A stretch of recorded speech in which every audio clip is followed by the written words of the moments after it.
Hi friends, मैं नाम सूर्या है और आप देख रहे हैं बॉलीवुड क्रेजीज। आज मैं बात करूंगा दंगल मूवी के बारे में और उसके रिकॉर्ड ब्रेकिंग जो कलेक्शन हो रहे हैं उसके बारे में एक सवाल उठाऊंगा। और कहीं ना कहीं ये सवाल मेरे मन में इसलिए भी आया कि हाल ही में मैंने एक रिपोर्ट पढ़ी दंगल से रिलेटेड और जिसने मुझे काफी ज्यादा शॉक किया। और कहीं ना कहीं मेरे माइंड में अक्सर ये सवाल उठता रहा है कि फिल्मों के कलेक्शन आखिर इतने ज्यादा या इतने कम क्यों आते हैं और क्या इसका कई प्रॉपर सोर्स है जहां से हमें प्रॉपर कलेक्शंस के आंकड़े मिले।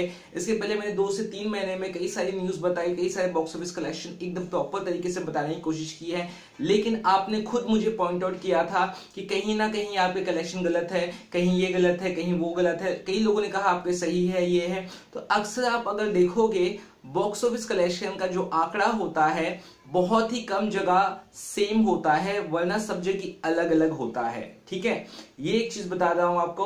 और कहीं ना कहीं इसके साथ एक और चीज बताऊंगा कि 2 तरह के आंकड़े आते हैं। एक तो ट्रेड फिगर्स आता है कलेक्शन का और एक तो प्रोड्यूसर्स फिगर्स, यानी कि प्रोड्यूसर जो है फिल्म को वो कहते हैं कि यार हमारी फिल्म ने इतना इतना कमाया, फिर ट्रेड फिगर कहते हैं नहीं भाई इतना इतना कमाया।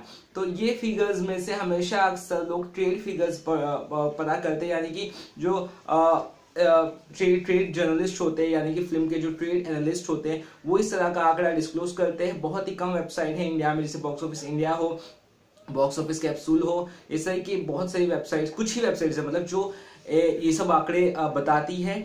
और कोई प्रॉपर सा रेगुलेटर बॉडी नहीं है कि ये आंकड़ा सही है या सही भी, जैसे कोई बॉडी होती है ना वैसी कोई बॉडी नहीं है कि प्रॉपर आंकड़ा बताए। हाल ही में रिपोर्ट जो है सुचेता दलाल की फाइनेंशियल एक्सप्रेस में, उन्होंने कहा कि कहीं ना कहीं काफी ज्यादा सीट्स एम्प्टी है और इस तरह के सिचुएशन में ये मुझे नहीं पता कि दंगल की कमाई इतनी बढ़िया किस तरह से जा रही, वो भी वीक जब चालू है, नॉर्मल जब काम वाला दिन होता है, ऐसे में इस तरह कलेक्शन आखिर किस तरह से पॉसिबल है। उन्होंने कहा है कि कुछ तो भाई गड़बड़ है और आखिर क्या गड़बड़ है ये इसको जानने की चलिए कोशिश करते हैं थोड़ी। और सबसे पहले आपको बता दूं दंगल ने 6 दिनों में जो कलेक्शन किया था, आपको मैंने बताया था 176 करोड़ का किया था। 176 करोड़ अपने आप में बहुत बड़ा कलेक्शन है 6 दिनों का। और 3 दिन का कलेक्शन तो मुझे कुछ समझ में आया, जैसे कि पहले दिन ने कमाए 29 करोड़, दूसरे दिन ने कमाए 34 करोड़, तीसरे दिन में कमाए 42 करोड़। भाई साहब ये समझ में आया मुझे, क्योंकि फ्राइडे सैटरडे संडे वीकेंड को फिल्म भागती है, ठीक है। लेकिन अगर कोई film Monday Tuesday Wednesday Thursday, sorry Thursday का कलेक्शन नहीं आया, मंडे ट्यूसडे वेडनेसडे ट्यूसडे तक का, वेडनेसडे तक का अच्छा कलेक्शन करे, यानी 20 करोड़ के ऊपर का करे, तो थोड़ा सा क्वेश्चन माइंड में भी आता है। मेरे भी माइंड में कहीं ना कहीं कलेक्शन आया, क्योंकि मेरी जो उम्मीद थी उससे थोड़ा सा ज्यादा कलेक्शन हो रहा है। और जब ज्यादा कलेक्शन होता है या कम भी कलेक्शन होता है तो भाई उंगलियां तो उठती है। और सुचिता दलाल ने कहा कि ऐसा लग रहा है जो ट्रेड फिगर्स आए, जो कलेक्शन आया है उसको मैनिपुलेट किया गया, थोड़ा सा उसमें आगे पीछे किया गया है। और जब मैं ट्रेड एनालिस्ट टर्न आदर्श को वैसे मैं फॉलो करता हूँ, उसके फिगर्स प्रॉपर रहते हैं और कहीं ना कहीं फिगर्स भी चेंज होते रहे हैं। और बाकी जो जो फिगर्स थे अगर मैंने उनका वापस से एनालाइज किया है, मतलब तरन आदर्श जी के जो फिगर्स थे कलेक्शंस के, वो आप स्टार्टिंग में देखोगे 3 से 4 दिन के एक ही तरह है, लेकिन अब जो 6 दिन का कलेक्शन का फिगर्स आप देखोगे उसमें थोड़े बहुत कम ज्यादा कलेक्शन आपको नजर आएंगे, यानी कि एडिशनल इनपुट हुआ या कम हुआ मुझे नहीं पता, बट फिगर्स में थोड़ी सी चेंजेस आएंगे। इसलिए कल अगर मैंने अपने फिगर्स देखा होगा, मैंने प्रॉपर एक चीजें नहीं बताई, मैंने जैसे कि 29.78 करोड़ है तो मैंने ऐसे नहीं कहा कि 29.78 करोड़, मैंने सिर्फ कहा 29 करोड़, 34 करोड़। तो मुझे वो फिगर्स मेरे माइंड के ऊपर से ज्यादा, क्योंकि कुछ कम कहीं थोड़ा सा मतलब लाखों रुपए का बोलते हैं ना, 10-20 लाख आगे पीछे ऐसा फिगर्स है नॉर्मल डे का। जो पहले देखो अगर ट्रेड फिगर, अब जो फिगर्स है अगर वो प्रॉपर फिक्स्ड है, राइट, जैसे कि अब फ्राइडे को उतना कमा लिया फिल्म ने, अब वापस ये जरूरी थोड़ी कि फ्राइडे का कलेक्शन 3 दिन के बाद चेंज हो जाएगा, राइट, नहीं होगा, उतना ही होना चाहिए, लेकिन फिर भी चेंज हो रहे फिगर्स आप देखोगे तो फिगर्स चेंज हो रहे हैं। और कहीं ना कहीं वो मेरे माइंड में और सवाल खड़ा करता है, क्या फिगर्स से या कलेक्शन से छेड़छाड़ की जाती है बॉलीवुड में? ये एक बहुत बड़ा सवाल है और इसका जवाब आई थिंक बहुत ही कम लोग जानते होंगे। क्योंकि देखिए जो हमारी बॉलीवुड इंडस्ट्री है इसे हम इंडस्ट्री का दर्जा 1997 में मिला था, यानी कि कुछ ज्यादा साल नहीं हुए। उसके पहले पैसे कैसे आते थे, क्या कलेक्शन होता था, किसी को कुछ भाई नहीं पता, राइट। तो कलेक्शंस के बारे में भी कैसे पता होगा, पैसे कहाँ से आते हैं भाई वो भी नहीं पता था, इतना फंड भाई कहाँ से आता है, राइट। अभी भी आप फिल्में देखो तो हजारों फिल्में बनती है हर साल, लेकिन कहाँ से आते हैं पैसे भाई बताओ। मैं तो कहता हूँ एक बॉडी बैठानी चाहिए जहां पे ये डिसाइड होना चाहिए कि भाई ठीक है यार, इसने इतने पैसे फिल्म में लगाया है, इतना पैसा यहाँ से आया, इतना पैसा यहाँ से आ गया, ये प्रोड्यूसर है। एक प्रॉपर फिगर हो और पता चले कि हाँ इतना फिगर है, तो हमें भी पता चलेगा भाई, सभी को पता चलेगा हाँ हाँ इसने मेकर्स है, ये प्रोड्यूसर ने इतने पैसे डाले। यहाँ पता ही नहीं चलता है, यहाँ पैसा और कोई डालता है पिक्चर में, नाम किसी और का आता है, मैं प्रोड्यूसर हूँ, पता चला पैसा कोई पीछे से बैकअप कर रहा है मुझे।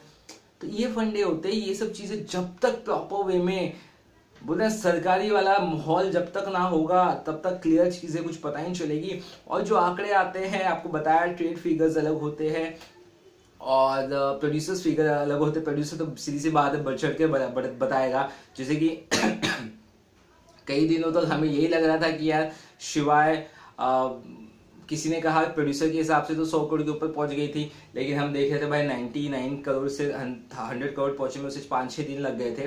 तो ये चीजें कुछ होती है क्योंकि प्रोड्यूसर का अपना एक लॉजिक होता है शायद लगाने का, और सीधी सी बात है वो तो चाहता ही है फिल्म ज्यादा से ज्यादा चले। और अक्सर ये देखा गया है बहुत सारे फिगर्स में छेड़छाड़ की जाती है। और सुचित्रा दलाल ने यहाँ तक की कहा कि इस तरह का सेम सिचुएशन पीके के दौरान था, जहां पर उन्हें इस तरह का एक सवाल उठा कि क्या कलेक्शन के फिगर से छेड़छाड़ की जा रही है। तो उस दौरान भी आपको पता है कितना कलेक्शन हुआ, 340 करोड़ भाई पीके ने कमाया। अब 340 करोड़, आप सोचिए करोड़ों में बिजनेस होता है भाई। तो आपको नहीं लगता है कि डिमोनेशन उस समय, चलो अलग बात है 340 करोड़ कमा लिया, बहुत बढ़िया फिल्म है, अच्छी फिल्म कमा लिया, इस दौरान डिमोनेटेशन का मुद्दा है, डिमोनेटेशन की पॉलिसी है। क्या डिमोनेटेशन की पॉलिसी में आपने देखा रॉक ऑन आई सीधा गिर गई, डियर जिंदगी है सीधा गिर गई, जितनी भी फिल्में रिलीज हुई किसी ने अपना कलेक्शन भी कमाना मुश्किल हो गया था फिल्मों को, मानते हो आप बात भाई। 70 करोड़ है तो बेफिक्र 70 करोड़ तक कमाना मुश्किल हो गया। जब ऐसे माहौल में आपकी फिल्म, यानी कि फिल्म कमाए अच्छी बात है, लेकिन 6 दिनों में 176 करोड़ कमाए, लोगों के पास छुट्टी नहीं, प्रॉब्लम से ऐसे टाइम में, तो यह सवाल तो उठता ही है। और अगर मैं लॉजिक सही नहीं दे रहा हूं तो आप मेरे को क्वेश्चन कर सकते हो, बट कहीं ना कहीं सुचित्रा दलाल जो फेमस और सीनियर जर्नलिस्ट है, उनके हिसाब से ये क्वेश्चन उन्होंने उठाया है। और मुझे लगता है कहीं ना कहीं मैं उनसे सहमत रहूंगा, क्योंकि कई सारी फिल्मों में मैं नहीं जानता कि पीके में कलेक्शन फिगर्स चेंज किए गए थे या नहीं, मैं ये नहीं जानता कि दंगल में कलेक्शन फिगर्स चेंज कर रहे हैं कि नहीं, यानी कि प्रोड्यूसर या मेकर्स मैनिपुलेट कर रहा है, ट्रेड एनालिस्ट को बोल रहा है, फिल्म ट्रेड एनालिस्ट को, देख भाई तू इतना फिगर डाल, इस तरह से अपने को और ज्यादा प्रमोशन मिलेगा, वो कर रहा है कि नहीं मुझे नहीं पता। लेकिन कहीं ना कहीं मैं उनकी बातों से सहमत हूँ कि बॉलीवुड में कई सारी फिल्मों के आंकड़े हैं वो कम ज्यादा करके दिखाते हैं।